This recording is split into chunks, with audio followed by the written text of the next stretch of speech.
And now a rather stunning claim that goes straight to the question of how foreseeable this was. Remember, until now, we've been led to believe the answer is not very foreseeable. We've been told there was little warning of Vladimir Putin's move. There was almost a spur-of-the-moment kind of decision that he made. However, that's not what the head of the Defense Intelligence Agency, Lieutenant General Michael Flynn, said this morning on National Public Radio. Listen. I think for easily 7 to 10 days leading up to the Russian troops, as we see them now in Crimea, we were providing very solid reporting on what I would describe as just strategic warning, where we move from one level of sort of a condition of warning, which I would just describe for the audience as sort of moderate, to one where we believe things are imminent. And we did that about a week prior to the events that unfolded really last Friday. So well before Putin even went to get military authorization and those headlines happened, you knew that he was up to something. You were warning the administration. Right. That's right. We, along with our other intelligence community partners, absolutely. What to make of that? Who knew what and who said what to whom? There are a lot of questions tonight. National security analyst and former CIA officer Robert Baird joins us. Perspective as well from Julia Yaffe. She's a senior editor at The New Republic. Her most recent article is titled "Eastern Ukraine is Still Fighting Its Past Life Under Stalin's Long Shadow." It's a really fascinating article. Also, editor-in-chief of World Policy Journal, David Andelman, joins us as well. Bob, let me start with you. On the one hand, we hear from someone like Senator John McCain, who said this was a massive intelligence failure, and now we're hearing from General Flynn, who said there was word that Russian intervention in Crimea was imminent, in his words. What are you hearing from your sources?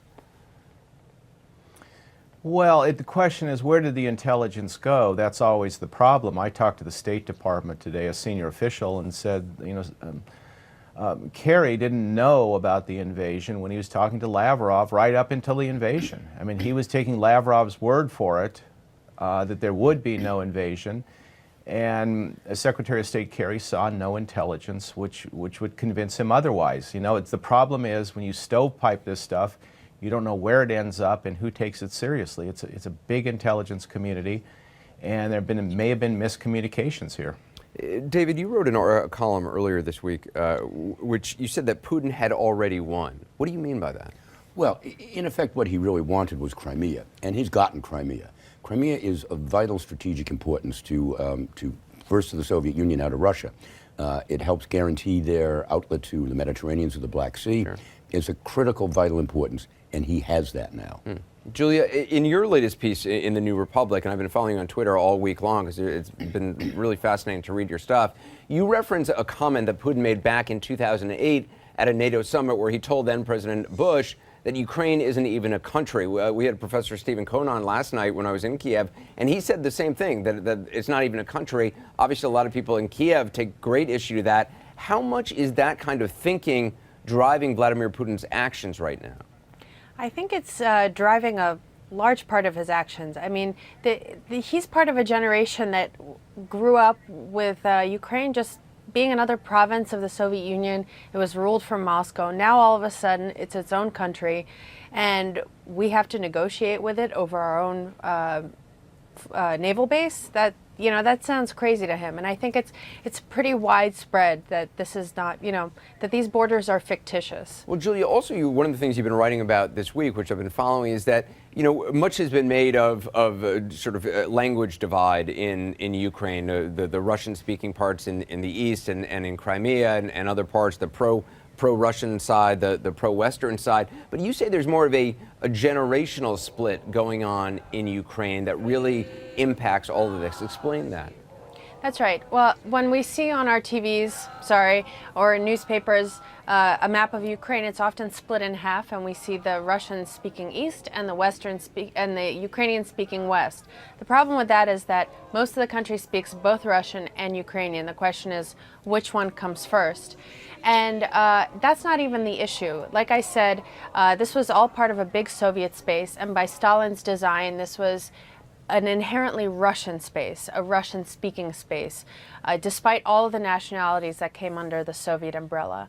So when people say, people of the older generation, like Putin's generation, when they say Russian, part of the time they mean Soviet. But now there's a new generation that was born after 1991. They're in their early 20s now. They were born into these countries, and they see themselves as Ukrainian. So some of the students I spoke to at this university in Donetsk, which is deposed President Viktor Yanukovych's hometown, they're ethnically Russian. They speak Russian at home, but they're fluent in Ukrainian. They can write in Ukrainian. But they still identify themselves as Ukrainians simply because they were born in a country called Ukraine. And that's a very modern understanding of citizenship, and it'll take us a while to get there for that to be a more kind of widespread notion. And David, it's interesting though, I mean, no matter what, no matter those who want to be more associated with the European Union or the United States, I mean, just if you, the geography of Ukraine demands that they have a relationship with Russia. There's no getting around that. Oh, there's no doubt about that. And remember, Russia has always needed what it believes is a buffer, a near abroad, that it can guarantee won't be part of NATO, won't be part of the EU, that will be, even if not directly linked as part of a nation called Russia or the Soviet Union, at least will not be linked with its clear opponents, its foes, NATO, for instance, the West. So they need a buffer of some kind. If a real Ukraine manages to break away and to the point can ally with NATO, can join the EU, that is a tremendous threat to Putin and But Russia. no one, I mean, at this point, no one is talking about joining NATO, certainly. Well, there is talk about that. I mean, if they can actually pry the whole country away, if they can have an election that really elects a Western-oriented government, certainly joining up with the EU would be a very interesting concept for them, if not NATO.